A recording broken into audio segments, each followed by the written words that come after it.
Los capítulos, leímos el 16 y el 17. Es lo que leímos. ¿Qué vimos en las últimas partes del capítulo 17? ¿Quién se puede recordar ahí un poquito? ¿Quién me dice? No te preocupes, no va a llamar a nadie, no se preocupen. ¿Cuál? El 17. Los nuevos pasan hoy. Transfiguración. Ok, no.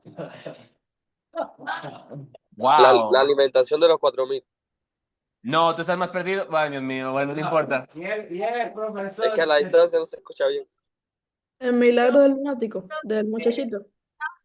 Espera, espera, espera. ¿Qué dijiste, Ashley? El milagro del muchacho que tenía Ajá. demonio. El milagro del muchacho que tenía demonio, ¿viste? Alguien sí prestó atención. ¿Qué estábamos viendo aquí? Estábamos viendo lo que pasa en una vida apartada del Señor. ¿Qué pasa? El enemigo, ¿qué estaba haciendo? Lo estaba tirando sobre fuego y agua. ¿Y qué representa el fuego y el agua? Significa el juicio del Señor. Porque recuerden, el enemigo no es el que te manda al infierno, sino es el enemigo el que te pone los tropiezos para que tú seas puesto a juicio. ¿Por qué? Porque siempre estás puesto a juicio por el Señor, porque es el único que te puede juzgar. Pero ¿qué hace el enemigo? Él disfruta y él tiene placer poniéndote a juicio. ¿Qué quiere decir? Tropezándote en el fuego, tropezándote en el agua. Ese es el objetivo de él. Por eso se le llama Satanás. Satanás quiere decir literalmente adversario. Él es el adversario del propósito bueno de Dios. Eso es lo que estamos viendo aquí. ¿Y por qué les estoy diciendo esto? Porque la vez pasada los discípulos, como siempre, nunca puede faltar, se quejaron diciendo, pero Señor, ¿por qué nosotros no podemos echarle? Y Él les dice que este género se cultiva con oración y con ayuno. Y aquí sale la pregunta, este es el esquema que vamos a estudiar hoy día, porque el capítulo de Dios empieza con la parte que dice, ¿quién es el mayor? Es un concepto que nosotros tenemos que entender en la fe cristiana porque estamos viendo quién de nosotros es el mayor entre nosotros los hermanos. ¿Qué quiere decir el mayor? Como tal, ¿qué beneficios existen después de la muerte? Porque sí, no piensen que la vida, que Dios es injusto, ¿no? Él sabe lo que ustedes sacrifican, a veces por su nombre, y Él está acorde con las recompensas que ustedes van a recibir. Pero número uno y lo más importante, a pesar de todas las recompensas espirituales, es lo primero y principal, que es la salvación. Que uno tiene que arrepentirse primero para luego formar parte de la voluntad del Señor. Eso es lo que estábamos estudiando la semana pasada. ¿Ok? Es lo que estamos viendo, es lo que estábamos intentando aprender para poder continuar el estudio de hoy, que se titula ¿Quién es el mayor? Todavía no voy a entrar de cabeza, sino que quisiera preguntarles a ustedes si tienen algunas preguntas, vale la redundancia, del capítulo 16 y 17 para aclararlas en este momento, para poder entrar con el correcto background a los capítulos nuevos. ¿Alguien tiene alguna pregunta de capítulos anteriores? ¿No? ¿Estamos bien? Todo bien, ahí tengo el chat, el super chat. Chat, am I muted? No importa. Pero bueno, si eso es importante. Estamos viendo también la demanda de una señal. ¿Qué es la demanda de una señal? En el contexto cristiano estaban preguntando los escribas y fariseos que él mostrara un milagro para hacerse entender que él era Dios, pero ellos no querían ver un milagro como tal, sino que querían tentarle. ¿Por qué? Porque como estuvimos estudiando las clases pasadas, ellos estaban acorde a las leyes de los ancianos. ¿Por qué les tengo que decir lo de las leyes de los ancianos? Porque en ese tiempo se tomaba a las leyes de los ancianos incluso por encima del nivel de la palabra de Dios. En esa completa separación espiritual se encontraba el pueblo de Israel en ese momento. ¿Por qué? Porque ellos estaban escuchando, buenas, no hemos empezado todavía, pueden entrar normal. No hemos empezado todavía el entendimiento que tenemos que tener sobre las cosas espirituales. ¿Me entienden? Eso era lo que era el problema de ese momento actual. Ellos estaban considerando más lo político o más lo que es humano antes de las cosas espirituales. Esas eran las leyes de los ancianos. ¿Y por qué les digo esto? Porque más adelante en el capítulo, como vamos a ir leyendo el día de hoy, nosotros vamos a encontrar muchos instantes en el que podemos ver esto, ¿ok? Pero bueno, ya que vamos a empezar, quisiera empezar con lo más importante, es darle tiempo a Dios y quien quisiera en su corazón orar para empezar este momento. Samuel. Gracias, Señor, te damos por este día que nos has dado, Padre. Te damos gracias, Señor, por la vida, la cruz que nos das a cada uno de nosotros, Señor. Todos los hermanos que están aquí presentes, Padre, también por Zoom. Te damos gracias, Señor, por nos permite reunirnos ahora, Señor, a buscar de ti, buscar tu palabra, Padre, y a entender más de ti, Padre amado. Rogamos que puedas ser tú usando ahora a Josué, Padre, para compartir tu palabra y que nosotros podamos abrir nuestros corazones a ti, Señor. Guardar lo que tú tienes que decir ahora, Padre, y ponerlo en práctica cada día de nuestra vida, Señor, en este tiempo. también los jóvenes que están en camino, Padre, para hacerlos cumplir, pero vamos. En el nombre de Cristo Jesús. Amén. Amén. Ok, entonces, vamos a empezar. Mateo 18 es la cita de esta tarde. Y se titula el capítulo, ¿Quién es el mayor? Pero antes de esto, antes de empezar como tal, quisiera hacerles una pregunta. ¿Tenemos acaso nosotros un enemigo? Es la pregunta que quiero preguntarles. Sí. Ok, ¿cuál es el enemigo que ustedes identifican? Ahí está la carne, y por ahí voy. Satanás también, pero eso es más espiritualmente y más directo. La carne. De la carne, ¿cuál es el mal más principal? El mal que nos come hasta los huesos. No, ahí está. La lujuria es un resultado del orgullo, aunque no me lo creas. Es todo. El orgullo siempre es la raíz del mal, porque por orgullo yo hago cualquier cosa. Por orgullo yo no me niego nada. ¿Cómo puede estar con ella? Me meto con ella porque yo soy mejor que él, el orgullo. Porque este tiene más dinero que yo, me empiezo a ser codicioso. Lo quiero matar por odio porque soy más orgulloso, porque yo me creo mejor. El orgullo es el enemigo más grande que tenemos. ¿Por qué?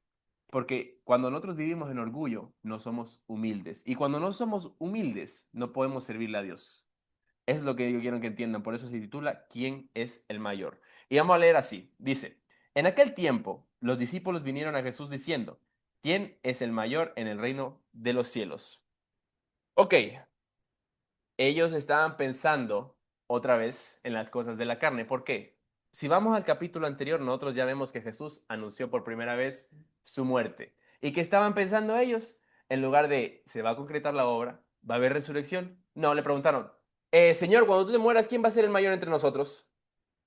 Estaban pensando en su propia calidad de orgullo. Estaban pensando cuál era el problema de ellos, qué era lo que iba a pasar con ellos después de que el Señor muriera. Y dice, perdón, y dice, y llamándolo Jesús a un niño, aquí está muy importante subraya niño. Niño no quiere decir una persona que sea de 10 años, 7 años, es un niño casi de probablemente 2 años, a lo que se está refiriendo, un niño chiquito. ¿Por qué se hace el énfasis en un niño pequeño, casi un bebé? ¿Qué me puede decir? Inocencia. Inocencia es uno, está bien. Un niño tiene fe, esa es la palabra que yo estaba buscando. Un niño tiene fe, ¿por qué? Si ustedes van viendo cuando un niño pequeño se está acercando y camina, dando sus primeros pasos, ¿qué es lo primero que hace cuando ve a su papá? Les tiende los brazos, ¿no? ¿Eso qué te trata de indicarnos en este momento? Una dependencia. ¿Qué quiere decir? Este niño depende de su padre. ¿Y por qué lo menciona aquí? ¿Por qué le dice y lo puso en medio de ellos al niño? Porque como la fe de un niño, ¿qué quiere decir? Tener esa dependencia de Dios es que tenemos que vivir nuestras vidas. El niño depende de lo que quiera hacer el padre con él. El niño no tiene otra decisión y el niño le cree todo lo que el papá le diga. Si el papá le dice, hijito, el cielo es azul porque tal, tal, tal, tal, tal, tal, el niño se lo va a creer a pesar de que sea mentira que el cielo es verde. Eso es lo que estoy tratando de decir, que el niño cree con inocencia y el niño depende completamente del Señor. Por eso ese es un énfasis en el niño. Y dice, y dijo, de cierto os digo que si no os volvéis quiere decir el rechazar la naturaleza de la carne. ¿Por qué? Porque necesitamos ser individuos pensantes en el reino de Dios, porque eso es lo que vamos a analizar esta noche. Las cosas de la vida, las cosas de la tierra no son importantes. Tener cuánto dinero, tener cuánto retiro, tener cuánta propiedad, tener esto, tener lo otro, no es insignificante. Porque la verdad es que nosotros tenemos que enfocarnos en hacer la voluntad de Dios. ¿Y cuál es la voluntad de Dios? ¿Quién me ayuda con eso? ¿Mm? Predicar el evangelio. ¿Por qué? Porque Él murió por todos. Todas las ideas que ustedes tengan de decir, no, es que murió por algunos. En la Biblia jamás se dice eso. En ningún extracto puede decir usted, yo fui escogido para un propósito. Ahora bien, si te conviertes y Cristo te pone en un propósito, estás perpetuando lo que Él ya dijo que ibas a hacer. ¿Por qué? Porque Él sabe todo. Pero primero usted tiene que estar en Cristo. Ese es el énfasis que tiene que ver ahí, en Cristo. Si no estás en Cristo, si tú no tienes una vida en Cristo, no tienes el objetivo en la voluntad de Dios. ¿Qué es la voluntad de Dios? Esparcir su evangelio. Puede ser usado por Dios para perpetuar su voluntad, porque Él es Dios soberano y Él puede usar a cualquiera para hacerlo. Pero el ser parte de la voluntad es la diferencia, porque tú puedes ser usado para o ser parte de. Y hay una competencia ahí que es diferente, ¿ok? Sí, mira, tú puedes ser usado para, quiere decir que yo puedo usar a cualquier persona para lograr un objetivo. Pero ser usado en, ¿qué quiere decir? Que yo soy parte de ese objetivo. ¿Me entienden? Que yo soy una parte, una pieza importante en eso que se va a hacer. En cambio, no soy como un objeto desechable para lograr un objetivo. Esa es la diferencia. Sería un ejemplo como lo que hizo Dios con el faraón, que usó al faraón Para. mostrar el amor que tenía por su pueblo. Pero también usó a Pablo, pero él estaba en el propósito. ¿Se ven la diferencia? ¿Se ve lo que es usado para el propósito y estar en el propósito? ¿Eh? Faraón murió y Pablo también murió, lógicamente. Pero las muertes son diferentes. El contexto es diferente. La obra es diferente. El faraón fue llamado para perseguir. ¿Y Pablo qué hizo? Predicó a los gentiles. Gracias a Pablo es que el evangelio llegó a nosotros, porque él fue mandado para nosotros. ¿Me entienden? Cristo fue para su pueblo y Pablo para los gentiles y para gobernantes, como lo dice su palabra. Ese era el objetivo. Ok, perdón, me queda ahí un momento. Y dice, de cierto os digo que si no os volvéis y os hacéis como niños, no entraréis en el reino de los cielos. En los niños, volvemos a eso. Estamos hablando de una vida que no está buscando intentar explicar todo aspecto de la vida cristiana para intentar en su culto racional. ¿Qué quiere decir? Yo, en mi mente, tengo que entender esto porque yo soy el que más sabe. Eso no existe. Tienen que entender que la ciencia, o lo que se llama la ciencia, ¿no? Como tal, lo que uno estudia, por ejemplo, no tiene que explicar necesariamente lo que está en la Biblia porque la ciencia es la que tiene que llegar al nivel de la Biblia. Me explico. Si vamos a Isaías 40:22, por favor, rápidamente, ¿quién me puede ayudar leyendo eso? Vamos a tener una prueba de que la ciencia no le ha llegado ni a la chancleta a la Biblia. Isaías 40:22. Sí. Por el círculo de la tierra, cuyos moradores son como langostas. Él extiende de los cielos como una cortina, los despliega como una tienda para morar. ¿Qué dice sobre la tierra ahí? ¿De qué está hablando ahí? ¿Cómo dice la forma? Circular. 4000 años antes de que se supiera que la tierra era un círculo. La ciencia es la que tiene que llegar al nivel de la Biblia, no la otra forma. Hay muchas corrientes hoy día en la teología moderna que se trata de explicar los milagros, explicar las situaciones de una manera científica. Yo le digo aquí, ahora no pierda su tiempo. Yo estudio ciencias biológicas y si usted trata de decirle a alguien, no, mira, es que la forma del ojo es compleja porque las células tienen que añadirse en un momento, yo te voy a decir, mira, tienes un modelo estadístico que te puede hacer la forma del ojo con la estadística, pero lo que te estoy diciendo no es por qué desprobar las cosas, sino que Dios no necesita que defiendas su doctrina con la ciencia del humano. ¿Me están entendiendo lo que yo trato de decir aquí? Tenemos que ser como niños en ese aspecto. No tenemos que estar intentando buscarle la quinta pata al gato. ¿Me están entendiendo lo que les digo ahí? Lo que tienes que hacer es entender como un niño. ¿Y cómo entiende el niño? Absolutamente. Él cree lo que está aquí porque él depende de lo que está aquí. ¿Me entienden? Eso es lo que trato de decir. ¿Eh? Exactamente. Porque si me pongo a cuestionar todos los aspectos de la Biblia en un día, nunca voy a terminar. Y eso es así porque al final yo me estoy intentando convencer a mí mismo porque yo creo que yo soy más importante. Y volvemos a lo que estaba diciendo al principio. El orgullo es lo que me impide formar parte de la voluntad de Dios. ¿Me entienden? Porque por orgullo yo me puedo poner horas y horas y horas y horas explicando sobre el modelo. No, que mira, hace 4.5 millones de años en la era del Edonio. ¿No? ¿Eh? La incredulidad también influye mucho, pero en la incredulidad que estamos hablando es endurecer mi corazón a propósito. ¿Por qué? Porque yo puedo oír lo que está diciendo la gente que predica la Biblia, pero yo decido ignorarlo. Eso se llama ser incrédulo en la palabra. Porque ¿qué hago? Me están diciendo y yo lo decido ignorar.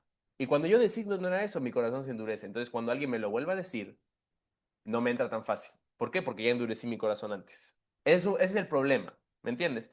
La incredulidad que tú te refieres es la persona que no pueda entender. Que exacto, que no cree. Correcto. Si no crees, eres incrédulo y no crees, ¿cómo va?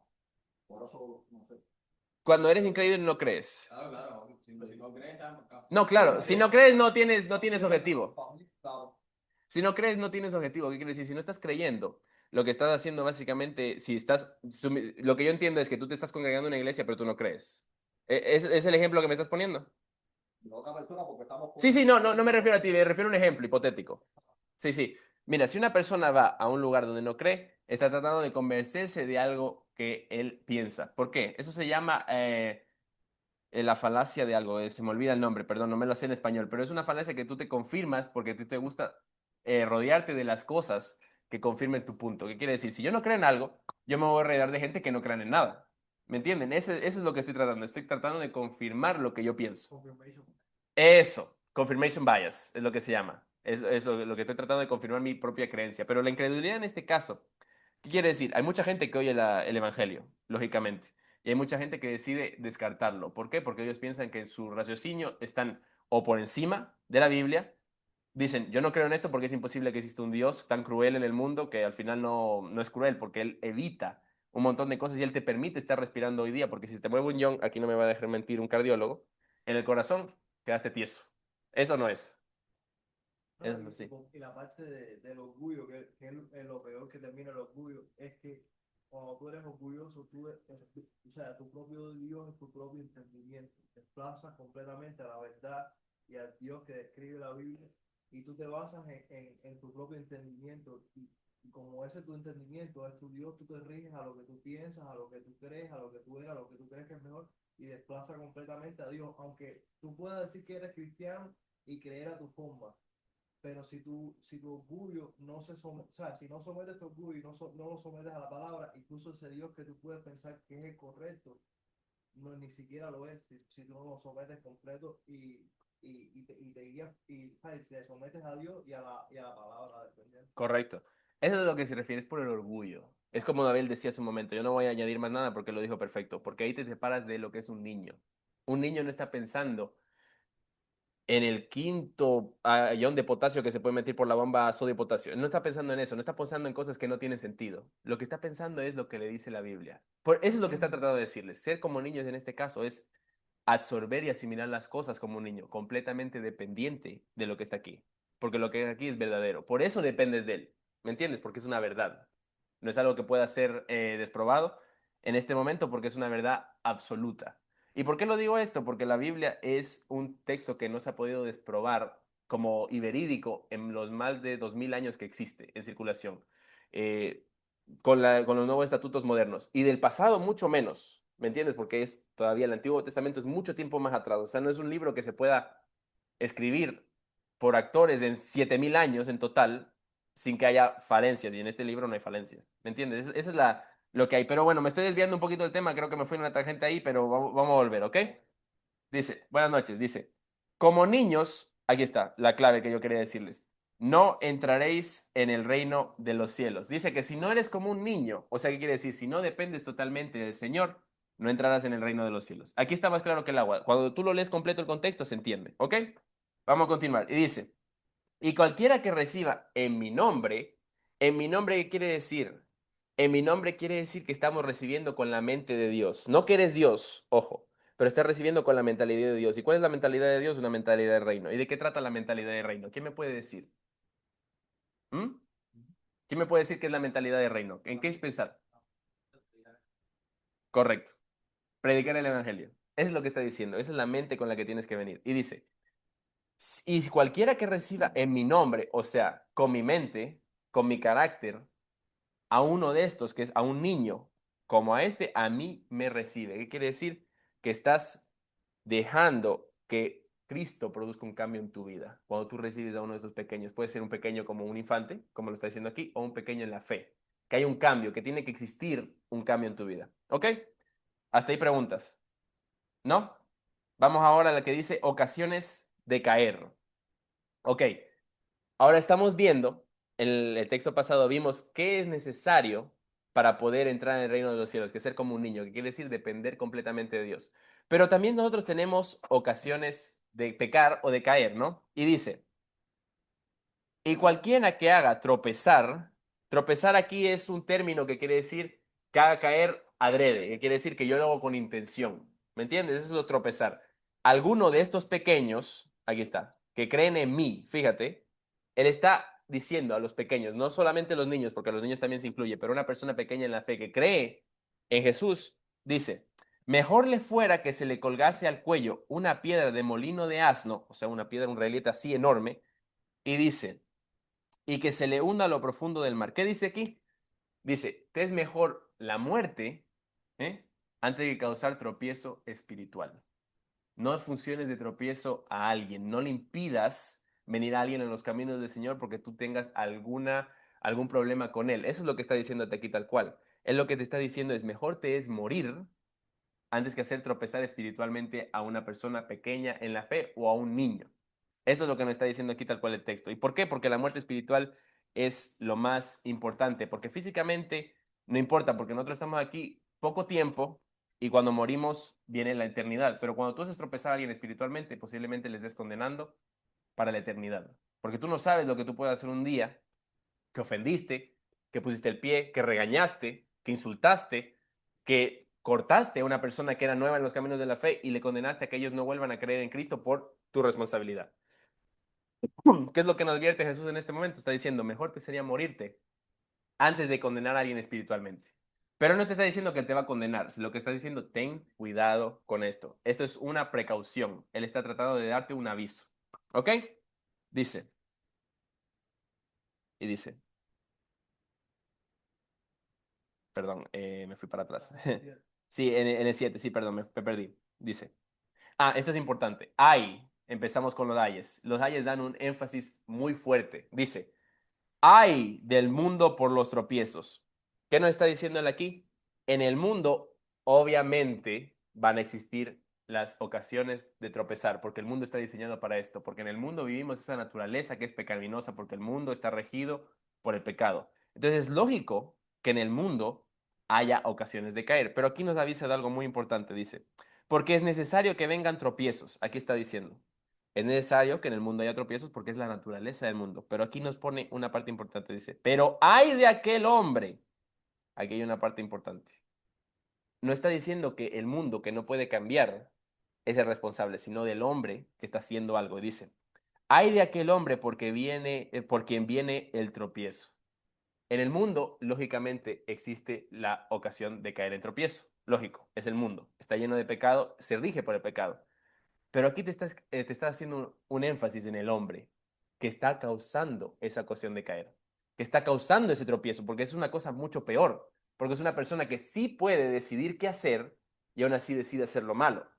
Y dice, por tanto, si tu mano o tu pie te es ocasión de caer, córtalo y échalo fuera de ti. Mejor te es entrar a la vida cojo o manco que teniendo dos manos o dos pies y ser echado en el fuego eterno. Vaya, te tienes que cortar la mano y cortar el pie para ir al pecado. No, eso no es lo que nos está diciendo aquí. ¿Cómo empieza el pecado? Tienen que empezar aquí. Empieza en la mente, tú empiezas a maquinar. Los pies no van a ningún lado si tú no le digas al cerebro, si el cerebro no les dice a dónde ir. La mano no hace algo sin que el cerebro les diga qué hacer. ¿Qué está diciendo aquí? Cambia tu mente, cambia tu mente, quita tus pensamientos del pecado y ponte acorde a la voluntad del Señor. Eso es lo que nos está explicando aquí. Por eso dice, mejor te sería manco o cojo. ¿Qué está diciendo? Si no cambias tu mente, vas a ir al fuego eterno, es lo que nos está haciendo aquí. Porque tu pie y tu mano no tienen control, tu cerebro sí, tu mente sí, que es tu corazón básicamente. Y dice, y si tu ojo te es ocasión de caer, sácalo y échalo de ti. Mejor te es entrar con un solo ojo en la vida que teniendo dos ojos ser echado en el infierno de fuego. Dos veces se menciona el infierno. Dos veces. Está dando una advertencia. Cambia tu mente, porque tu mente es la que te va a lidiar al infierno de fuego porque tú estás decidiendo hacer lo que a ti te parece. Volvemos al inicio. Estamos viendo el orgullo en acción. Por ese orgullo es que yo me guío al tropezar a alguien, porque yo pienso que no es mejor que yo. Le hago tropezar en la fe, lo critico, lo insulto, porque siento una envidia por mi orgullo, lo critico ahí, le digo, tú no sirves para nada, y ahí es donde yo hago tropezar a la gente. Ahí soy el hombre que dice que de por mí viene la ocasión de caer, porque es mi orgullo el que está rigiendo mi vida, no Dios.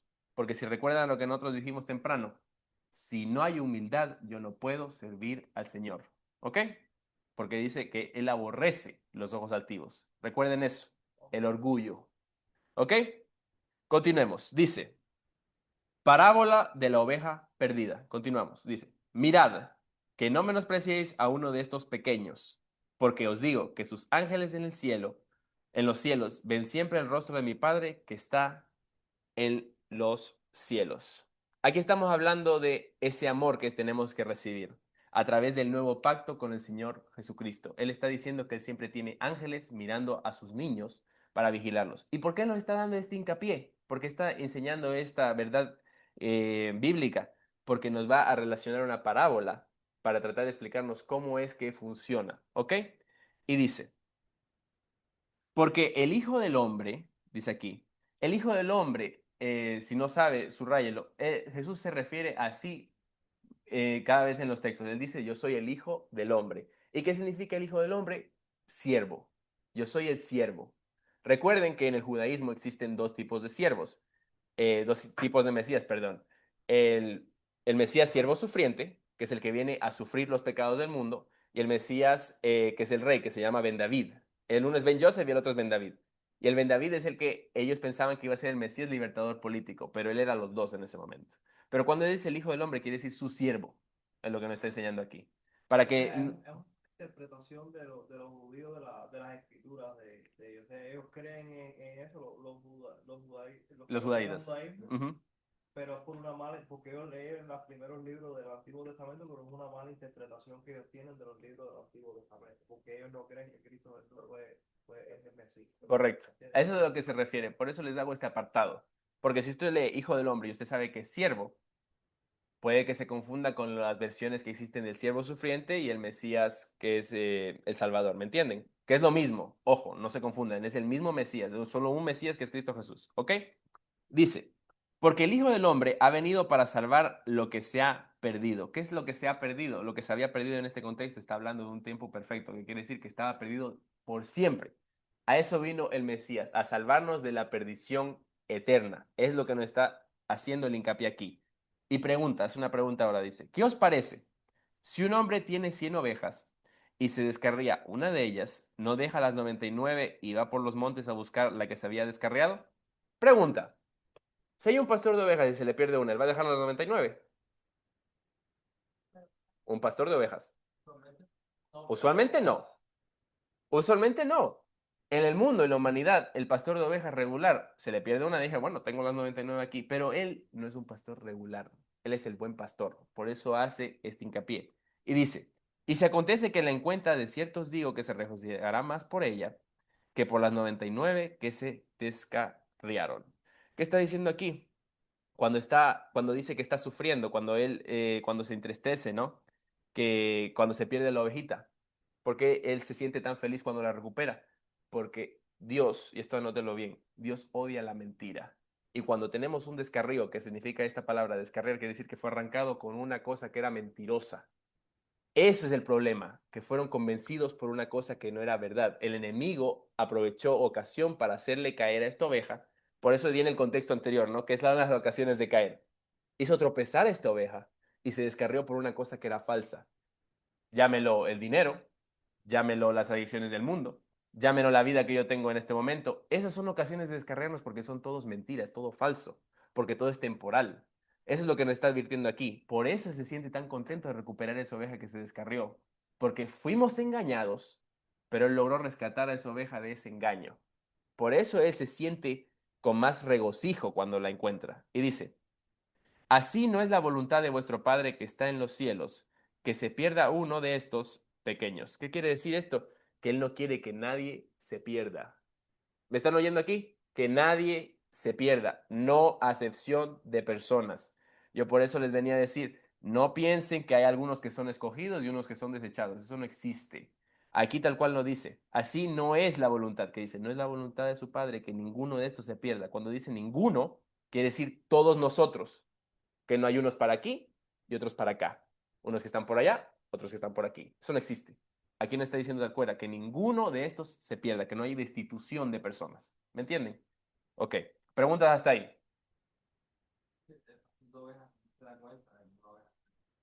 A veces Cristo, tenemos que entender que Él se da cuenta que nosotros tenemos, gracias al amor que tenemos. Un pastor cualquiera no se da cuenta de que son así. Claro, porque él ve el manojo de las 99, pero él se da cuenta que uno se pierde. Y como él es el buen pastor, él va y la busca, porque sabe que se ha perdido por un engaño. Eso es lo que significa descarriar, que se descarrió, que fue arrancada por una mentira.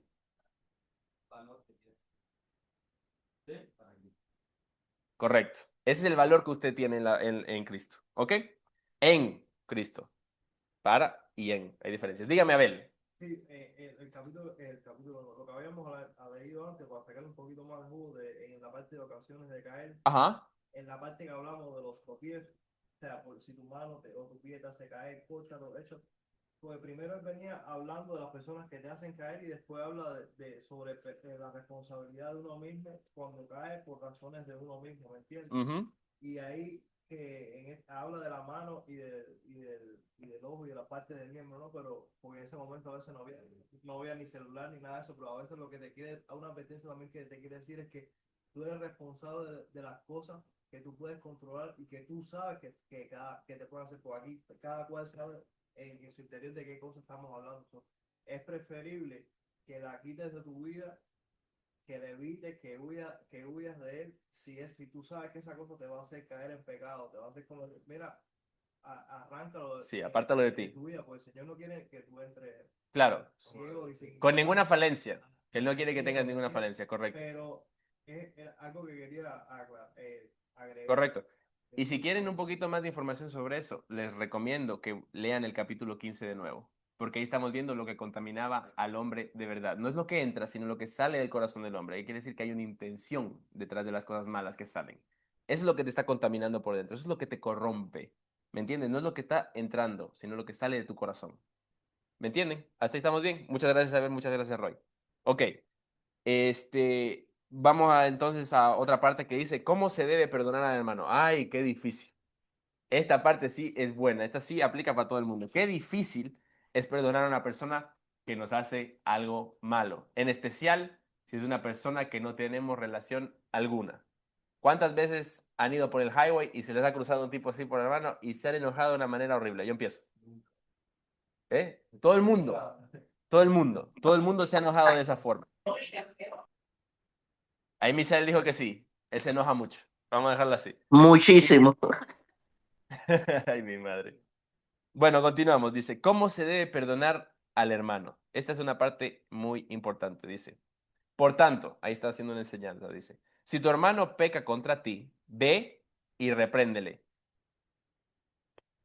Aquí está diciendo que tu hermano está pecando contra ti, que quiere decir que él es culpable. ¿Pero qué te está instruyendo Jesús en este momento?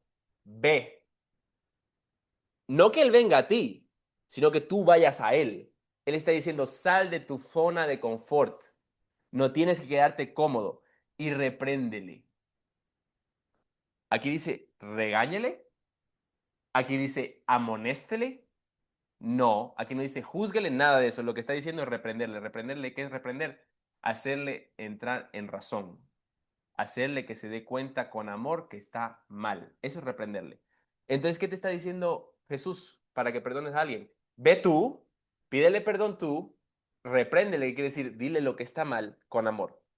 Y luego dice, estando tú y él solos. Una parte muy importante que tenemos que recordar. Si tienes si hermano A tiene un problema con hermano B, hermano A y B van juntos y lo discuten solos y lo chantan solos porque eso no es asunto de nadie.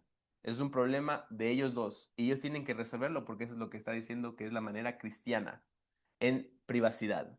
Pero aquí nos advierte algo más y dice, si te oyere, o sea, ¿qué quiere decir? Si reconoce, has ganado a tu hermano. Si estamos en un mismo sentir y hay perdón, no hay necesidad de que yo tenga que tener ningún problema con mi hermano. Pero dice aquí lo más adelante, dice, mas si no te oyere, toma aún contigo a uno o a dos, para que en boca de dos o tres testigos conste toda palabra. Constar suena aquí como una espada. Es lo que significa, como una espada, que tienes a dos o más para que él caiga en razón. Gente que tiene que ser obviamente madura en la fe para entender lo que él hizo mal y para que puedan hacerlo entrar en razón. Pero ¿qué dice? Aún más, lo lleva más allá. Si no, tú solo no funciona. Si los dos testigos no funcionan, dice aquí. Si no los oyere a ellos, dilo a la iglesia. Aquí es importante, traigan los asuntos a la iglesia cuando ya no se puede resolver, cuando ya es un problema que es insuperable. Y dice, y si no oyere a la iglesia, o sea, si no oyere a la razón de todos, tenle por gentil y publicano. Tenle por gentil y publicano. ¿Quién me puede decir que era un publicano en ese tiempo? Cobrador de impuestos, pero no solo un ladrón como Jenny dijo, sino un traidor. Porque era publicano, se separaba completo del pueblo de Israel y traicionaba directamente a los judíos porque había sitiado con Roma en ese momento y se había todo publicano. Y a los publicanos no le pagaban, pero ellos hacían esto. Ellos eran buenos para sustraer. Y eso es lo que nos está diciendo aquí. Tenle por gentil, o sea, gentil para los judíos. Eres una persona que es apartada, para apartarlo de ti. Y publicano, que sea como traidor. Así es lo que nos está diciendo. Si no hiere a la iglesia, si no hiere razón, si no hiere esto, apártalo porque es una persona que no quiere cambiar, es una persona que no tiene uso. ¿Me entienden? Pero aquí está la clave más importante, el orden de Dios. Siempre hay un orden para estas cosas. Si yo tengo un problema con Abel, yo no voy directo al pastor de la iglesia y lo pongo enfrente de toda la iglesia. Eso no existe. Si yo tengo un problema con Abel, yo lo resuelvo con Abel. Si Abel no lo oye, yo, por ejemplo, llamo a Samuel, Jenny y a Dani y lo resolvemos con Abel. Si aún así, ahí sí lo llevo a la iglesia. Existe un orden porque Dios es un Dios de orden. Él no es un Dios de caos, Él no causa disensión y Él no causa división. Él te da este orden para que tú lo sigas porque la Biblia, aparte de ser un manual espiritual de cómo conocer más a Dios, es un manual de la vida. Si usted empieza a aplicar esto, está cumpliendo la voluntad de Dios. ¿Y aquí cómo se le llama al que cumple la voluntad de Dios? Justo. Cuando usted está en la voluntad de Dios, usted es justo. Es lo que significa. ¿Ok? Seguimos. Y dice, de cierto os digo, otra aclaración. Cada vez que dice de cierto os digo, que quiere decir que está dando una especie de enseñanza, para que lo tengan en cuenta. Cada vez que lo lean, de cierto os digo, es algo que tenemos que prestarle atención. Dice, de cierto os digo, que todo lo que atéis en la tierra será atado en el cielo, y todo lo que desatéis en la tierra será desatado en el cielo. ¿Qué estamos diciendo con será atado o será desatado? ¿Estamos refiriéndonos a un poder que usted pueda tener en su vida? No, no estamos refiriendo a esto. Cuando estamos diciendo será atado, estamos viendo un tiempo perfecto, que ha sido, es y será desatado. ¿Qué quiere decir? Ya pasó. Pero volvemos a lo que yo decía, que uno no puede atar o desatar nada si usted no está en Cristo. Porque el desatar algo en el cielo quiere decir orar para que se cumpla la voluntad de Dios. No orar porque te llegue el Maserati. A mí me gustan los carros de ese estilo. Pero eso es lo que significa. No podemos atar nada ni desatar nada que no esté a favor de la voluntad de Dios. ¿Me entiendes? Yo no puedo decir, yo te ato a ti, no sé. No, eso no existe. Atar algo es como decir, Padre, yo ruego que tu reino venga pronto. Eso es atar y desatar algo. Orar porque su voluntad sea cumplida y sea hecha. Es lo que estamos viendo aquí. Esa es la perspectiva de reino. Eso es lo que me está diciendo la palabra. ¿Por qué? Porque Dios y Cristo viven así. ¿Cristo qué vino? A hacer la voluntad de su Padre. ¿Y a quién tenemos que parecernos nosotros? A Cristo, correcto. Me saltó un poquito ahí descorazonado, pero eso es lo que significa. Tenemos que parecernos a Él. El Golden Standard, ahí está, Cristo Jesús. No es el hermano que está muy bien puesto, no es el pastor que habla muy bien, es Cristo. Y ya, no se muevan ahí porque ahí empezamos con los problemas. Cuando empezamos a endiosar un hombre, es por nuestro propio orgullo, porque nosotros no podemos someternos a una autoridad divina, sino que tiene que ser alguien que carne y hueso que nosotros conozcamos. Eso tener mucho cuidado. ¿Ok? Y seguimos. Otra vez os digo, otra aclaración. Si ven cómo está diciendo, de cierto os digo, otra vez os digo, bailando la enseñanza, porque él era maestro. Y dice, que si dos de vosotros se pusieren de acuerdo en la tierra acerca de cualquier cosa que pidieren, les será hecho por mi Padre que está en los cielos. Ok, Hani, pongámonos de acuerdo y vamos a recibir $1.000.000. No, volvemos a lo mismo. Exacto, volvemos a lo mismo. ¿Yo acaso por orar o pedir algo, yo le puedo mandar a Dios a hacer lo que yo quiera? Eso es lo que nos está diciendo la palabra. Dios es soberano para hacer lo que Él le parezca. Cuando aquí quiere decir que nosotros estemos en oración y cualquier cosa se nos sea hecha, cualquier cosa de este reino. ¿Por qué? Volvemos a los capítulos anteriores. Si tuvieres fe como un grano de mostaza, diría de este monte, ve e irá. ¿Qué significa el monte? El monte de los olivos, que será partido y será dividido en dos océanos. ¿Cuándo? Cuando Él venga a sentarse en su trono. ¿Qué nos está diciendo? Si tuvieras fe como un grano de mostaza, el reino de Dios vendría. Es lo que nos está diciendo aquí. Es eso, ese es el enfoque final, ese es el objetivo final, no hay más. Está en la Biblia, está en Isaías, está en todo. Porque si no sabemos los textos del Antiguo Testamento, no podemos entender lo del Nuevo Testamento porque la Biblia es una. No son el libro de Oseas, el libro de Miqueas y luego Mateo. Ese sí es importante. Todo es importante porque siempre hay profecía en la palabra porque es escrita por Dios. ¿Ok? Continuamos, dice. Cualquier cosa que pidieren, cosas del reino, vamos a hacer la aclaración, les será hecho por mi Padre que está en los cielos, porque donde están dos o tres congregados en mi nombre, o sea, ¿qué quiere decir? Gente que profesa a Cristo. gente que tiene la mente de Cristo, su mentalidad, no su divinidad, no se confundan. Tener una mente y tener su poder es una cosa muy diferente, porque Cristo tenía la mente enfocada en la voluntad de Dios, y eso es tener la mente de Cristo, tener los planes de la vida enfocados en Dios. Dice, en mi nombre, o sea, congregados en mi nombre, allí estoy en medio de ellos. Eso es lo que tenemos que entender. Cuando nosotros estamos reunidos en pos de Cristo, Él está aquí con nosotros. Es lo que significa. Dice, entonces se le acercó Pedro. Esto ya es una cosa que vamos discutiendo hace varias semanas. Siempre es Pedro. Siempre el primero que viene siempre es Pedro. Cuando ustedes lo vayan buscando, Pedro, siempre el primero. Siempre tiene algo que decir. Dice, entonces se le acercó Pedro y le dijo, Señor, ¿cuántas veces perdonaré a mi hermano que pegue contra mí? ¿Hasta 7? Está poniendo él aquí. Él está viendo su propio interés, está viendo poner un límite. Dice, ¿hasta cuándo? ¿Hasta cuándo tengo que hacer esto? ¿Y qué le responde Jesús? Le dice, a Jesús le dijo, no te digo hasta 7, sino aún hasta 70 veces 7. ¿Y qué estamos viendo en 70 veces 7? Tenemos 490, que se basa en una profecía de Daniel, que trata sobre la perspectiva del reino, o sea, cuando Él venga en su reino, lo que estamos hablando aquí. ¿Y qué dice? Que es la parte importante del 21 hasta el 22, que tenemos que tener un espíritu de perdón. Para poder ser bendecidos, para poder servir en la voluntad del Señor, tenemos que tener un espíritu de perdón. ¿Por qué? Porque primero se nos fue perdonado a nosotros y nosotros tenemos que perdonar también. Eso es lo que me está enseñando él aquí.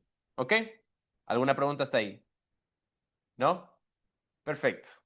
Dígame, Dani. Ahí, también hay la parte donde empieza, versículo que dice, primero habla con él, después un hermano, y después lleva a la iglesia, y después, si no te oyere, darlo con su republicano. Espérate que no se te oye. Oh, Tenía un muchacho. sí, ya lo agarró. En esa parte que dice, si no hubiera la iglesia, darlo por gentiles republicanos, es importante que cuando nosotros nos sintamos afectados, ¿ves? A la hora de perdonar a un hermano por algún pecado que tiene, saber que si esta persona no pasa estos 3 puntos, no es simplemente de que, bueno, está bien, no se puede hacer nada con él, vamos a dejarlo que siga, no. Es un punto de que se separa también de la comunión de la iglesia. Es una persona que se considera más como un incrédulo, ¿ves? Como ya mencionado, como un incrédulo que como un cristiano, siempre y cuando una iglesia acorde a la palabra de Cristo. Pero que es importante que tengamos siempre en cuenta eso, porque a veces nos dejamos llevar por cosas que son, vamos a decir, Emocionales. insignificantes, emocionales, y no entendemos la magnitud de lo que puede llegar a tener. ¿Ve? Cuando nosotros vamos con un hermano, lo hacemos por amor, ¿ve? Con el sentido también de nosotros perdonarlo, ¿ve? De corregirlo para que él, vamos a decir, también entienda lo que nosotros entendemos acorde a la palabra. Es decir, un hermano está en pecado, ¿ve? Y pecó contra mí, yo lo perdono, ¿ve? Primero voy a él, después busco a otra persona, pero es con la intención de ayudarlo, no con la intención de tener algún tipo de venganza o de simplemente decir para que se sienta mal o humillarlo, no, porque si esta persona no llega a entender esto, darlo por perdido, ¿ves? Darlo porque todavía tiene que conocer a Cristo porque no entiende, ¿sabes lo que dice esta palabra? O sea, tenemos que estar firmes, tú sabes, también tener claro en esto, porque a veces lo tomamos a la ligera y decimos, bueno, tú sabes, este que no me escucha y lo hicimos con el otro, no sé qué más, y a la iglesia, y vamos a decírselo a todo el mundo, y ahora no es tan sencillo porque vamos a decir que son cosas que hay que valorar bien. Y lo otro es que una persona que si tú ves que un hermano te corrige, si tú ves que la palabra te corrige, si tú ves que una iglesia te está, tú sabes, queriendo ayudar y tú no eres capaz de entenderlo o asimilarlo, tienes que buscar también, tú Hay sabes, trabajo que de hacer. Cristo Hay trabajo que en hacer. esa parte. Ujú. Mira, quédate este micrófono ahí, por si acaso alguien quiera comentarlo. Claro. Les recuerdo, este es un estudio bíblico. Ustedes también tienen el derecho de opinar. Cualquier cosa, levanten la mano como lo han hecho. Si tienen algo más que añadir, también es bueno. A mí me gusta que la gente pueda compartir, ¿no? De lo que ellos experimentaron o lo que han aprendido con la palabra, porque la palabra nos habla de todas formas a nosotros. O sea, yo lo puedo leer, yo puedo entender algo, Miguel puede entender algo diferente y así. Es bueno que se lleve al diálogo. ¿Ok? Ok, vamos a saltar a otra parte. Dígame. Esto que habla aquí son las 49 semanas de Daniel, ¿verdad? Correcto. Pero Correcto, ya correcto. las 49 semanas de Daniel se cumplieron cuando vino el Mesías. Correcto también, pero estamos hablando de 490 que estamos tratando de hablar de unos miles de años todavía que No, faltan te por pregunto cumplir. porque soy yo que no me acuerdo. Sí. A eso se refiere cuando dice 70 veces 7. Es lo que estamos hablando en ese momento. Correcto. Sí, a eso es lo que me refería cuando yo hablaba de la profecía de Daniel, que estamos viendo en esa relación. Muchas gracias. Y él trajo un punto muy importante aquí. Cristo siempre, cuando él predicaba algo o cuando él enseñaba algo, siempre tomaba de los textos antiguos. De hecho, ahora vamos a ver más adelante cómo va a tomar desde el Génesis. Así que siempre tengan en cuenta eso. Jamás desechen el Antiguo Testamento porque es muy importante. De ahí salen las profecías, porque Cristo siempre ha sido, es y será toda la vida. Nunca ha tenido fin, nunca ha tenido principio. Él es eterno. Es lo que significa ser eterno. ¿Ok? Muchas gracias, Abelito. Consigamos. Los dos deudores. Otra ocasión para ver el orgullo de una persona y la falta de misericordia de lo que nosotros somos capaces de hacer. Vamos a leer. Y dice, por lo cual el reino de los cielos es semejante a un rey. Cuando dice semejante quiere decir que es literalmente palabra por palabra, porque el reino de Dios así es como funcionan las cosas, es lo que transmite. Y dice, que quiso hacer cuentas, o sea, quiere tomar en cuenta para hacer su juicio. Está tomando en cuenta. Es lo que nos está enseñando, que Él va a tomar cuenta de todos nosotros. Y dice, cuentas con sus siervos. Y comenzando a hacer cuentas, le fue presentado uno que le debía 10,000 talentos. Ok. ¿Cuántos son 10,000 dólares en este tiempo?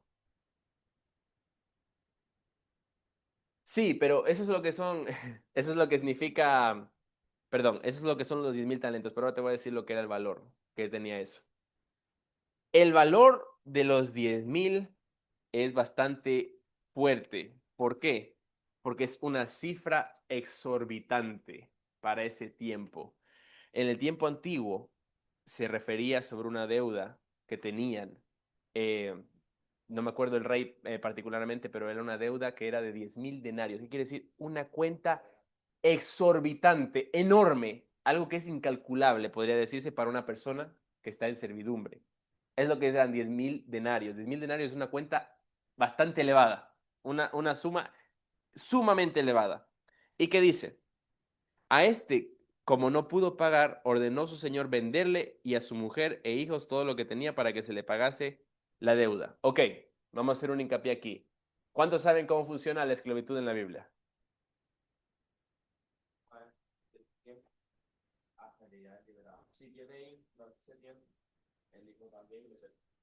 Le pertenece al maestro. Correcto. No se confundan con la esclavitud de la humanidad. No se confundan con la esclavitud que pasó en Estados Unidos y la esclavitud que sigue pasando en el mundo. La esclavitud bíblica trata de pagar deudas. En el tiempo antiguo yo podía hacerme esclavo de alguien si yo le debía algo para pagar mi deuda. Y tenían leyes para proteger a los esclavos. Que si le sacaba un ojo tenía que retribuirle mucho más dinero que lo que ya era pagado porque su deuda era saltada. O sea, había leyes y regulaciones para la gente que quería venderse como esclavo. ¿Por qué? Porque la esclavitud en la Biblia es diferente. Uno tenía sus libertades, uno tenía su propiedad, uno tenía que trabajar para saldar una deuda. No es lo mismo que la esclavitud que te toman y te llevan a un lugar y te trabajan por nada y te torturan. No es lo mismo. Nunca, ¿eh? Ahí sí. Eso era esclavitud real. La esclavitud en la Biblia es una forma de saldar deudas. Exacto, para proteger al esclavo. Eso tienen que tenerlo en cuenta. ¿Por qué? Porque la gente se confunde mucho cuando dice que se ha vendido. Entonces, ¿qué quiere decir? ¿Cristo está a favor de la esclavitud? ¿Y qué sabemos de la esclavitud? Las pobres personas agarradas con grilletes más enormes que sus manos y moviendo tabiques y siendo latigueadas todo el tiempo. Eso no es la esclavitud de la que habla la Biblia. La esclavitud de la que habla la Biblia es una forma de saldar deudas. Y lo que le estaba diciendo el maestro que está aquí, el rey, le decía, mira, sírveme para que pagues tu deuda. Pero claro, un servicio. Uno no quiere ser esclavo a pesar de eso, pero es para saldar una deuda. ¿Y qué dice? A este, como no pudo pagar, ordenó su señor venderle a su mujer e hijos y todo lo que tenía para que se le pagase la deuda, o sea, para que fuera pago. Entonces aquel siervo postrado le suplicaba, rogaba. ¿Qué quiere decir? Se humilló para pedir perdón de parte del rey. Es lo que está diciendo, está pidiendo perdón. Diciendo, Señor, ten paciencia conmigo y yo te pagaré todo. Él no puede pagar ese dinero, pero él está pidiendo misericordia. Él está pidiendo misericordia. ¿Y qué dice? El Señor de aquel siervo, movido a misericordia, aquí estamos hablando, porque nuestra doctrina es una doctrina de misericordia. Por eso les digo que nadie está exento, porque todo el mundo es merecedor de esta misericordia. Dice, el Señor de aquel siervo, movido a misericordia, le soltó y le perdonó la deuda. tomen de esta enseñanza del siervo la primera parte.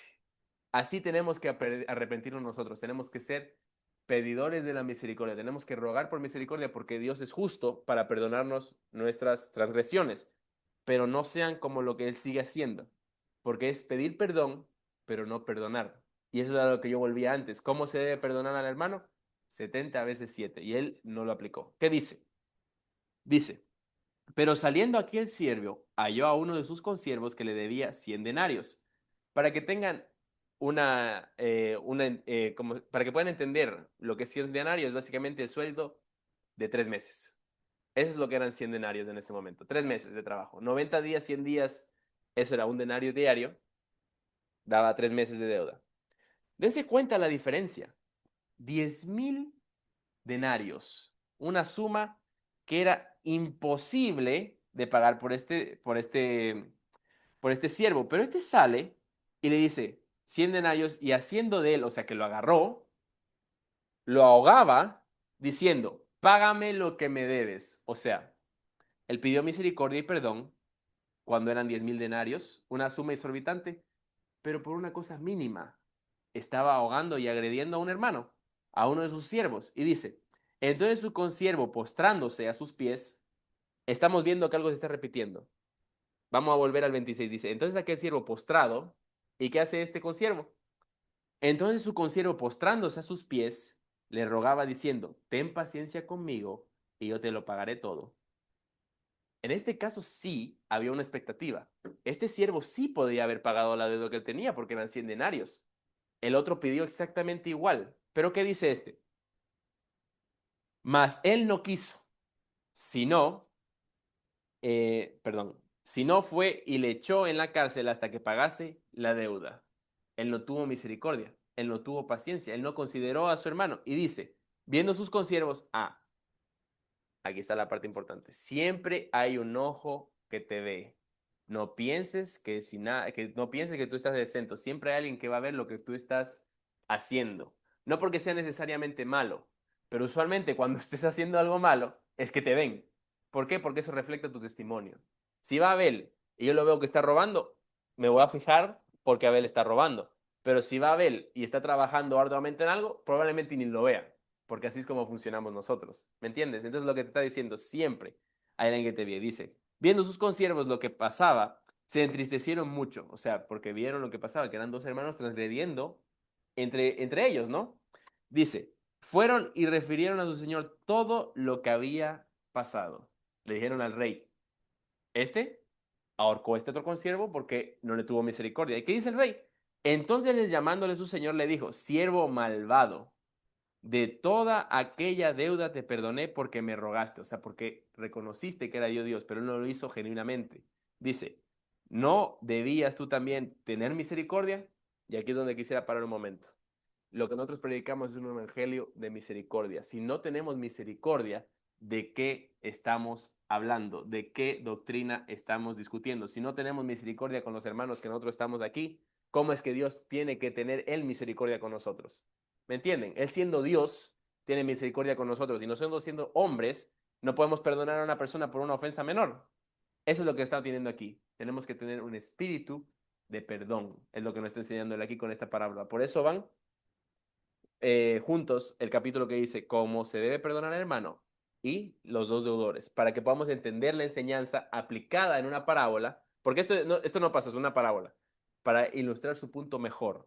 Y dice, de tu consiervo, dice, ¿no debías tú también tener misericordia de tu consiervo como yo tuve misericordia de ti? Ahí le está poniendo en cara. Si yo te di misericordia, ¿por qué no pudiste dar misericordia? Y dice, entonces su señor enojado, eso hay que recordar, no jueguen con Dios. Dios también es un Dios de ira y es fuego consumidor. Él tiene misericordia con nosotros, pero tampoco tenemos que transgredirle al Señor. Y dice, lo entregó a los verdugos. ¿Qué son los verdugos? Son aquellos que torturan. Es lo que le entregó. Le entregó a la gente que tortura, no solo para caer en cárcel, sino para ser torturado y afligido por la maldad que había hecho. Y dice, hasta que pagase todo lo que debía.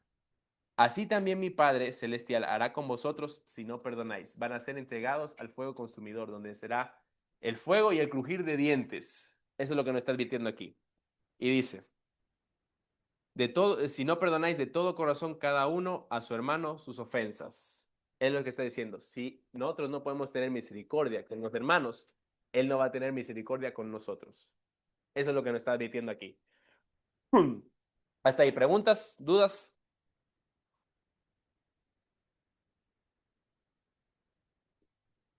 Todavía en el estudio de eso mismo, del amor que tenemos que tener por el prójimo y cómo nosotros somos incapaces de decir, sí, yo amo a Dios, si no perdono a mi hermano, si no amo a mi hermano, tengo ese amor con mi hermano.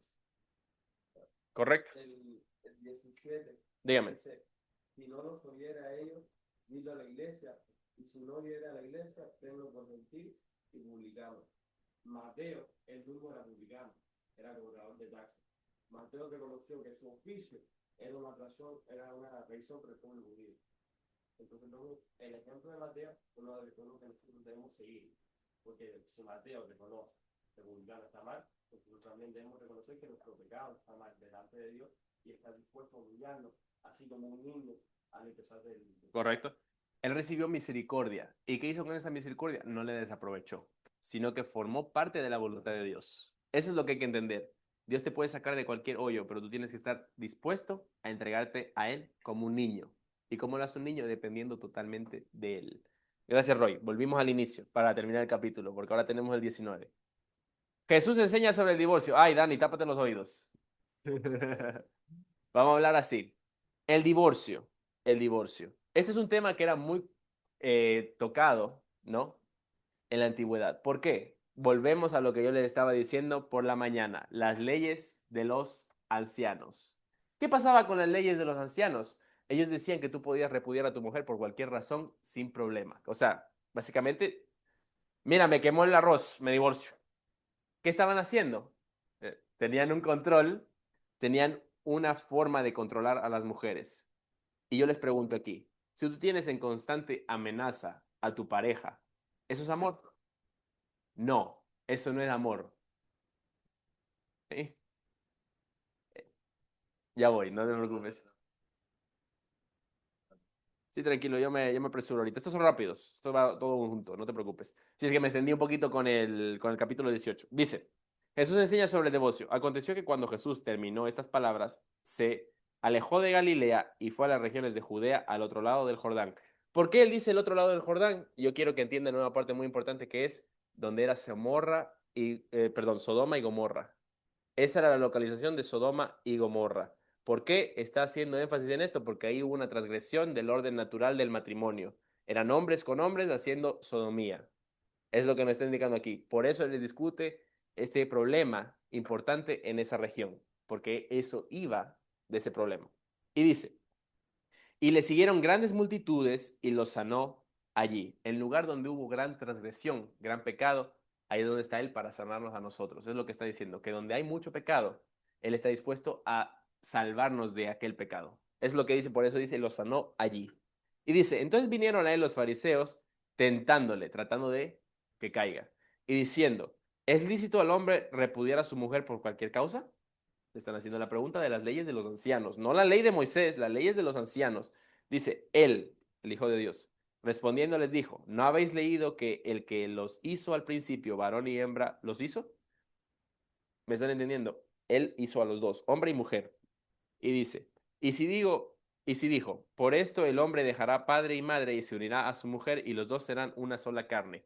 Cuando está hablando de una sola carne, quiere decir que Dios está ahí. ¿Por qué? Porque el matrimonio no es solo una unión de hombre y mujer, sino que es un pacto.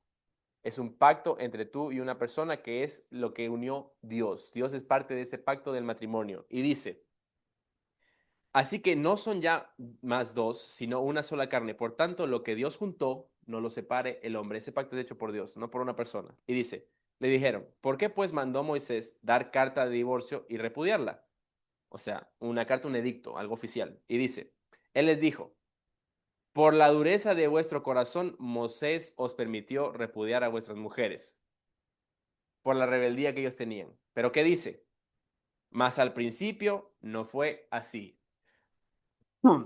El no fue así quiere decir que jamás ha sido el caso. Nunca uno ha tenido la capacidad de divorciarse, sino por nuestra dureza de corazones que hemos decidido hacer lo que nos da la gana. Eso es lo que nos está haciendo aquí. Nunca fue el caso.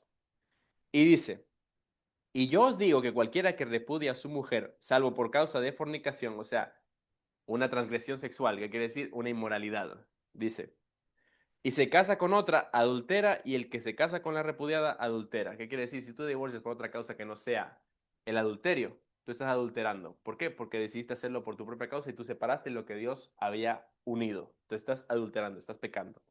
Y le dice, le dijeron sus discípulos, si así es la condición del hombre con su mujer, no conviene casarse. Le estaban diciendo desde su punto de vista que no convenía casarse. Entonces él les dijo, no todos son capaces de recibir esto, sino aquellos a quienes es dado. ¿A qué está refiriéndose a esto? Al ser un eunuco espiritual, que quiere decir una persona que no decide casarse para servir en los caminos del Señor. Ese era el objetivo principal. Ese era el objetivo principal. Y dice, pues hay eunucos que nacieron así del vientre, gente que nace sin testículos, entonces no puede, no tiene ningún sentimiento sexual. Dice, y hay eunucos que son hechos, o sea, a propósito, porque en el pasado se tomaba gente, se los castraba y eran formados de la guardia real, que quiere decir para proteger a las princesas, porque como no tenían testículos no podían tener ninguna inclinación sexual ni ningún deseo sexual, entonces eran ideales o para también para posiciones de gobierno para guardarlos con la tesorería porque sabían que ellos eran muy leales. Eso era un eunuco en ese tiempo. Y dice, y hay eunucos que asimismo se hicieron eunucos por causas del reino. Aquí está. Hay gente que decide tomar ese voto y no casarse. ¿Por qué? Porque está en las cosas del Señor, está pensando en las cosas del reino, no en las cosas del hombre. Por eso deciden hacerse eunucos. Pero ¿qué dice aquí? El que sea capaz, no todo el mundo es capaz de recibir esto. Y dice, de recibir esto, que lo reciba. Si alguien tiene el don, que se ha cultivado en el don, reciba el don para poder trabajar acorde a la voluntad de Dios. Pero dice que el que sea capaz, no es para todos, es para alguien específico que esté listo para servir a Dios. ¿Ok? Sí tengo tiempo, sí puedo cubrir todo. Jesús bendice a los niños.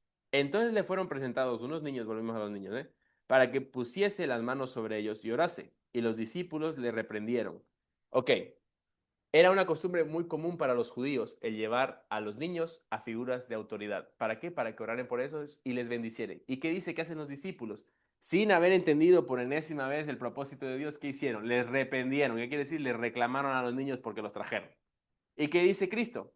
Pero Jesús les dijo, dejad a los niños venir a mí, deja que vengan a mí. Y quiere decir, ellos todavía, los discípulos no estaban acorde con las enseñanzas del Señor todavía, no habían entendido.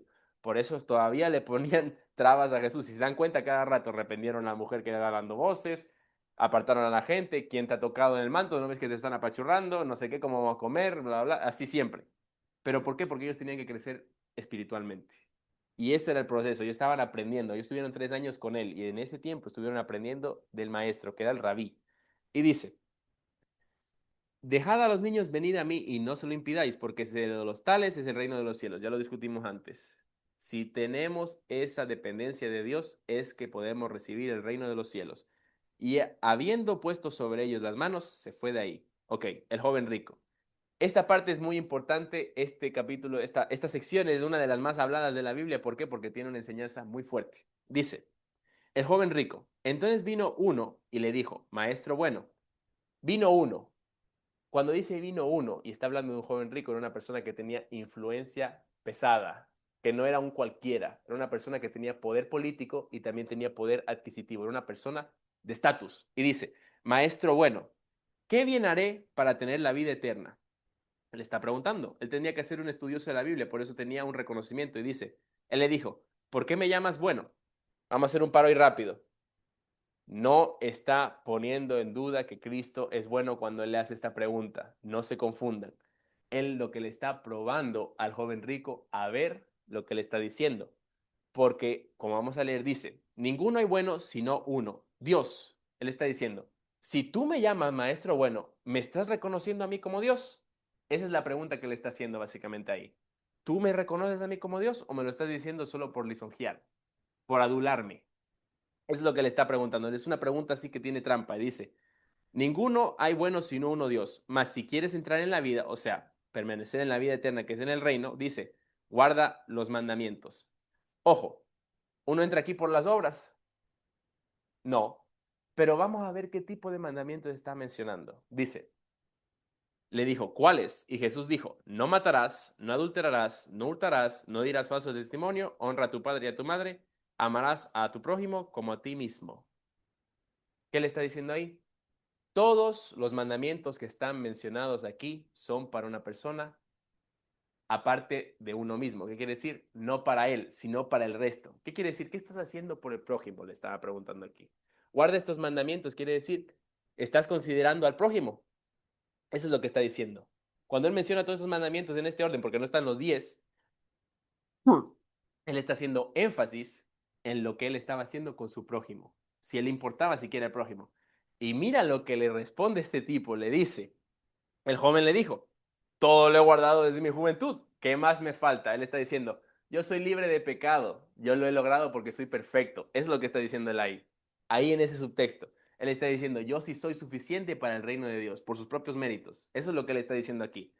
O sea, mira cómo vino. Y dice, y Jesús le dijo, si quieres ser perfecto, porque ya sabía por dónde iba, anda, vende lo que tienes y dalo a los pobres y tendrás tesoro en el cielo y ven y sígueme. Véndelo todo. Jesús ya sabía por dónde él venía, por dónde cojeaba. Él tenía mucho dinero, mucha propiedad tenía él. Y decía, oyendo el joven esta palabra, se fue triste porque tenía muchas posesiones. Se entristeció porque él sabía, él no quería pertenecer a ningún reino de milenio, él lo que quería un estatus, él quería ser llamado perfecto por el maestro que ya había llamado bueno, pero él no creía que él era un Dios. ¿Me entienden a lo que yo fui? Él fue por un estatus. Eso es lo que nos está advirtiendo aquí. Y aquí vamos a la parte de la enseñanza, que es lo bueno. Y dice, entonces Jesús dijo a sus discípulos, de cierto os digo que difícilmente entrará un rico en el reino de los cielos. Vamos a hacer un paro ahí. ¿Tener dinero es malo? No, a quien quiera. Tener dinero no es malo. Eso no quiere decir una cosa, no tiene que ver con la otra. De hecho, si nosotros vamos más atrás, podemos ver, Abraham era rico. Salomón era rico, pero rico sobremanera. Mira, José, también rico. Pero vamos a hacer un hincapié a una historia muy importante. ¿Quién se acuerda del rey Asa? Asa. Sí, de Judá. Era rey de Judá. Bueno, la Biblia comenta la historia del rey Asa. ¿Y por qué la traigo en este momento? Estamos viendo una situación de dinero y bendición. Pero ¿qué estamos viendo aquí en la historia del rey Asa? Estamos viendo a quién poner nuestra confianza. Al inicio, el rey Asa fue sabio. ¿Qué hizo él? Él escuchó a Dios, porque Dios le mandó un profeta diciendo que iba a venir guerra contra él. ¿Y él qué hizo? Invirtió su tiempo en buscar a Dios, oraba, invertía todo y hizo un buen movimiento. ¿Y qué hizo Dios? Le bendijo. Él logró ganar su guerra. ¿Y qué dijo? Lo bendijo hasta lo sumo, le dio un montón de dinero, le dio un montón de bendición. ¿Por qué? Porque él fue fiel. Esa es la cosa, él fue fiel y fue bendecido. Pero ¿qué pasa con la segunda parte? En Israel, el rey de Israel en ese momento se juntó con los de Asiria. ¿Por qué? Porque le querían hacer guerra a él para destronarlo. Y en lugar de buscar a Dios, ¿qué hizo? Confió con este. Confió, confió en el dinero. ¿Y qué fue a hacer? Fue a pagar un soborno al rey de Asiria. ¿Cómo funcionó? No funcionó muy bien. Lo perdió todo. Eso es lo que está diciendo aquí. Esta es la justa posición que tenemos aquí. Alguien que depende de sus riquezas, es difícil que venga a los caminos del Señor. ¿Por qué? Porque él tiene plena confianza con lo que él tiene en el bolsillo. Y él deja de confiar en Dios como un niño que requiere de él indefinidamente, que lo requiere de una manera elevada. ¿Me están entendiendo las diferencias que encontramos aquí? No está diciendo que tener dinero es malo. De hecho, él te bendice. Y él puede darte dinero como él quiera. Pero ¿qué está diciendo? Una persona, usualmente cuando tiene dinero, empieza a confiar en el bolsillo y deja de confiar en Dios. Y dice, otra vez os digo, vamos a volver a otra enseñanza, dice, que es más fácil pasar un camello por el ojo de una aguja que entrar un rico en el reino de Dios. No les voy a preguntar qué es la aguja, porque ya sabemos que es una entradita para el reino de Israel, ya lo sabemos, es un lugar pequeño, pero ¿por qué hace la aclaración de un camello? El camello, aparte de ser un animal para moverse, era un animal de carga. Para poder entrar por el ojo de la aguja que tenía que hacer el camello, quitarse toda la carga, quitarse todo lo que él traía para poder entrar. ¿Qué quiere decir? Es más fácil que pase un camello. ¿Por qué? Porque tiene que quitárselo todo despojarse de todo para poder entrar en el reino de los cielos. Ahí es lo que nos está hablando de eso, despojarse de todas las riquezas materiales. Por eso hace esta aclaración. Y dice, sus discípulos oyendo esto se asombraron en gran manera diciendo, ¿quién pues podrá ser salvo? Otro error de los discípulos. ¿En qué estaban pensando? Otra vez, ¿la salvación es o no es por dinero? No es por dinero. ¿En qué estaban pensando? ¿Cómo puede ser alguien salvo? ¿Por qué? Porque ellos estaban midiendo alguien ser salvo por la cantidad de posiciones que tenía. Entonces, si era una persona rica, definitivamente era salvo. Eso es lo que ellos estaban pensando. Por eso les dice, ¿quién puede ser salvo? Eso es lo que les está diciendo ahí. ¿Quién puede ser salvo si no tenemos dinero? Pero ¿qué dice aquí? Y mirándolos Jesús les dijo, para los hombres, o sea, para todos nosotros, esto es imposible, mas para Dios todo es posible. El entrar en el reino de los cielos es imposible para todos nosotros. Pero si estamos en Dios, no nos es imposible, porque Él ya nos ha permitido la entrada. Eso es lo que nos está diciendo aquí. Entonces, respondiendo Pedro, ¿quién fue? Otra vez Pedro, siempre en las andanzas de él. Dice, le dijo, he aquí nosotros le hemos dejado todo y te hemos seguido. ¿Qué pues tendremos? Aquí es lo que yo quería llegar. Las recompensas celestiales. En ninguna parte en la Biblia dice que Dios no te va a recompensar en el cielo por la obra que has hecho. Y vamos a leer Hebreos 6:10. ¿Quién me puede ayudar leyendo eso? Miguel. Hebreos 6:10.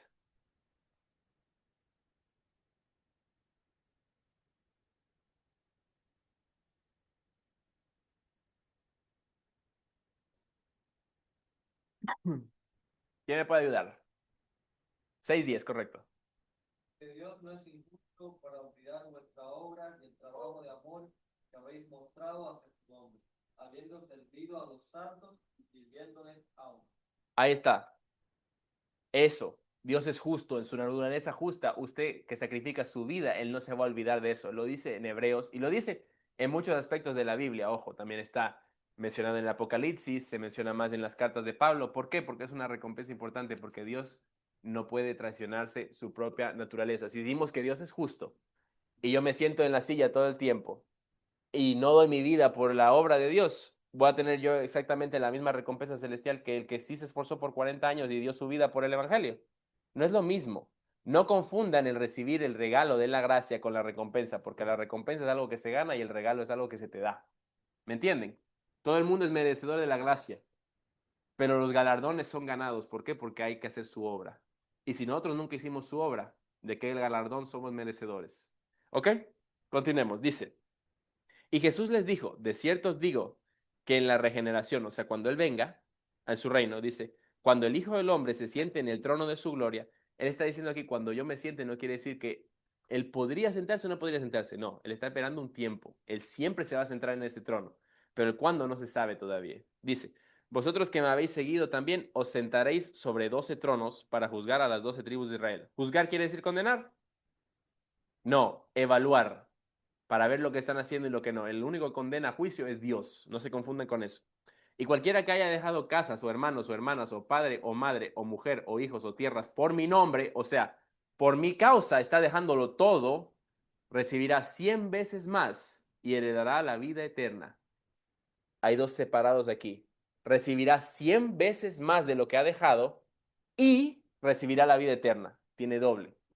¿Por qué? Porque él ha trabajado y ha abandonado mucho más de lo que nosotros podemos abandonar. Dice, pero muchos primeros serán postreros y postreros primeros. Hay que servir para ser primero. Es lo que está refiriéndose aquí. El que sirve se lo pone primero. ¿Por qué? Porque está haciendo un sacrificio. Por eso él menciona las recompensas del cielo antes de terminar este capítulo. Tomen toda la Biblia, porque la Biblia por pedacitos no tiene sentido. Si estamos leyendo aquí, podemos saber que tenemos heredad de vida eterna y recompensa eterna, porque aquí lo está diciendo. ¿Eh? Pero ¿qué dice que es la condición? Para ser primero, tenemos que ser los últimos. ¿Y quiénes son los últimos? Los que sirven, los que se paran a servir, lo que hacen para perpetuar la obra del Señor. Y volvemos a la parte del 17. Perdón, del 18. ¿Qué decía? ¿Cómo empieza el capítulo del 18? ¿Cuál es el título? ¿Quién es el mayor? ¿Quién es el mayor? El que depende totalmente de Dios y el mayor también es el que hace la obra de Dios. ¿Y cuál es la obra de Dios? Predicar el evangelio. ¿Por qué? Porque nosotros lo único que tenemos que aspirar es hacer su voluntad, que es buena, agradable y perfecta. Gracias, eso es todo. ¿Quién quiere orar?